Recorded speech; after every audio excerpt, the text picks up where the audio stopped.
Hi all, welcome to Footy Arena. 2024-25 season അതിൻ്റെ അവസാന ഘട്ടത്തിലേക്ക് പ്രവേശിച്ചു കഴിഞ്ഞിട്ടുണ്ട്. എല്ലായിടത്തും കിരീട പോരാട്ടങ്ങൾ മുറുകിക്കഴിഞ്ഞു. ഒരു പിടി മികച്ച മത്സരങ്ങളാണ് ഇനി ഫുട്ബോൾ ആരാധകരെ കാത്തിരിക്കുന്നത്. എന്നാൽ ഏറ്റവും കൂടുതൽ പരീക്ഷണങ്ങൾ നേരിടേണ്ടി വരിക അത് മറ്റാർക്കുമല്ല, സ്പാനിഷ് വമ്പന്മാരായ അത്ലറ്റിക്കോ മാഡ്രിഡിനാണ്.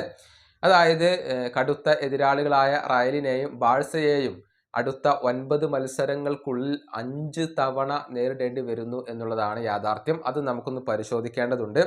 ഫെബ്രുവരി 22-ാം തീയതി അത്ലറ്റിക്കോ മാഡ്രിഡ് വലൻസിയക്കെതിരെ ഒരു മത്സരം കളിക്കുന്നുണ്ട്.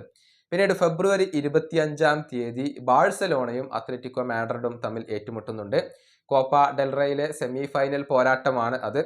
അതിനുശേഷം മാർച്ച് 1-ാം തീയതി അത്ലറ്റിക്കോയും അതുപോലെ തന്നെ അത്ലറ്റിക് ക്ലബ്ബും തമ്മിൽ ഏറ്റുമുട്ടുന്നുണ്ട്. അതിനുശേഷം മാർച്ച് 4-ാം തീയതിയോ അതല്ലെങ്കിൽ 5-ാം തീയതിയോ ആണ് റയലും അത്ലറ്റിക്കോ മാഡ്രിഡും തമ്മിലുള്ള മത്സരം നടക്കുക. യുവേഫ ചാമ്പ്യൻസ് ലീഗിന്റെ ആദ്യപാദ പ്രീ ക്വാർട്ടർ ഫൈനൽ പോരാട്ടമാണ് അത്.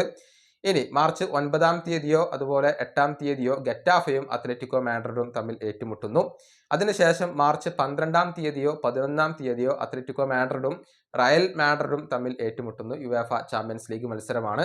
അതിനുശേഷം ബാഴ്സയാണ് അത്ലറ്റിക്കോയെ കാത്തിരിക്കുന്നത്. അത് ഒന്നുകിൽ മാർച്ച് 15-ാം തീയതി അതല്ലെങ്കിൽ 16-ാം തീയതി. FC ബാഴ്സലോണയാണ് എതിരാളികൾ. അത് ലാലിഗ മത്സരമാണ്. അതുപോലെ തന്നെ മാർച്ച് 30 അല്ലെങ്കിൽ 29 എസ്പനോളും അത്ലറ്റിക്കോ മാഡ്രിഡും തമ്മിലുള്ള ഒരു മത്സരം നടക്കുന്നുണ്ട്.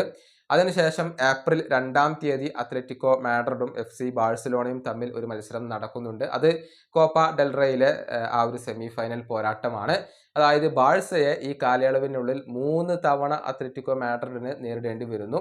റയലിനെ 2 തവണ നേരിടേണ്ടി വരുന്നു എന്ന് പറയുമ്പോൾ വളരെ ടൈറ്റ് ആയിട്ടുള്ള ഒരു ഷെഡ്യൂളാണ് അത്ലറ്റിക്കോയെ കാത്തിരിക്കുന്നത്. ഒരു അഗ്നി പരീക്ഷണം തന്നെയാണ് അവർക്കിപ്പോൾ നേരിടേണ്ടി വരുന്നത്.